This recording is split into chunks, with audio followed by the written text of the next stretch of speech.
Gênesis 14. Nesse tempo, Anrafel era rei de Sinar, Arioque era rei de Elazar, Quedorlaomer era rei de Elão e Tidal era rei de Goim.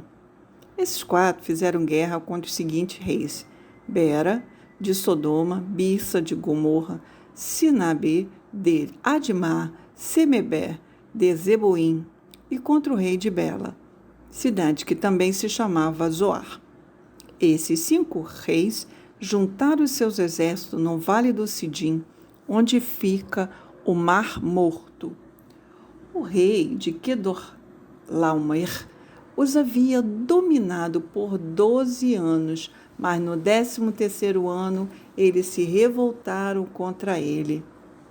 No 14º ano, Quedorlaomer e os seus aliados derrotaram os Refaíns em Asterot Carnaim, os Zuzim em An, os Emis em Safé Quiriataim e os Oreus nas montanhas de Seir, perseguindo-os até Euparã, onde começa o deserto.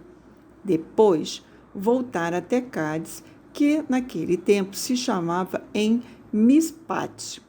Eles arrasaram a terra dos Amalequitas e derrotaram os amorreus que viviam em Azazão-Tamar. Então, os reis de Sodoma, de Gomorra, de Admá, de Zeboim e de Bela saíram com seus exércitos para o vale de Sidim, a fim de lutar contra os reis de Elão, de Goim, de Sinar e de Elazar. Eram 4 reis contra 5. Acontece que o vale de Sidim era cheio de buracos, em que havia piche, e quando tentaram fugir das batalhas, os reis de Sodoma e de Gomorra caíram nesses buracos. Mas os outros reis fugiram para as montanhas. Os 4 reis pegaram todo o mantimento e os objetos de valor que haviam em Sodoma e Gomorra e foram embora. Ló, o sobrinho de Abraão, vivia em Sodoma e por isso também foi levado como prisioneiro. Levaram também tudo que era dele. Mas um homem escapou e foi contar tudo para Abrão, o hebreu, que morava perto das árvores sagradas que pertenciam a Manrê, o amorreu. Manrê e os seus irmãos Escol e Aner eram aliados de Abrão. Quando Abraão ficou sabendo que o seu sobrinho tinha sido levado como prisioneiro, reuniu seus homens treinados para a guerra, todos eles nascidos na sua casa. Eram 318 ao todo. Abrão foi com eles, perseguindo os 4 reis até a cidade de Dan. Ali, Abraão dividiu os seus homens em 2 grupos, atacou os inimigos de noite e os derrotou.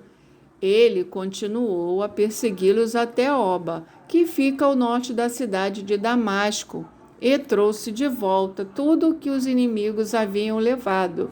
Abrão trouxe também o seu sobrinho Ló, e tudo o que era dele também, as suas mulheres e o resto da sua gente. Depois de haver derrotado Quedorlaomer e os outros reis, Abraão estava voltando para casa, quando o rei de Sodoma foi encontrar-se com ele no vale de Zavé, também chamado de Vale do Rei. E Melquisedeque, que era rei de Salém e sacerdote do Deus Altíssimo, trouxe pão e vinho. Melquisedeque abençoou Abraão, dizendo: Abraão seja abençoado pelo Deus Altíssimo, que criou o céu e a terra. Seja louvado o Deus Altíssimo, que entregou os inimigos de você nas suas mãos. Aí Abrão deu a Melquisedeque a 10ª parte de tudo o que havia trazido de volta. Depois, o rei de Sodoma disse a Abrão: Fique com as coisas e me devolva somente as pessoas. Mas Abrão respondeu: Eu levanto a mão diante do Senhor, o Deus Altíssimo, Criador do céu e da terra, e juro que não ficarei com nada do que é seu, nem um fio de linha ou uma tira de sandália. Assim você nunca poderá dizer: eu fiz com que Abraão ficasse rico. Não quero nada para mim, a não ser a comida que os meus empregados comeram. Mas os meus aliados, Ané, Escol e Marrê, podem ficar com a parte deles.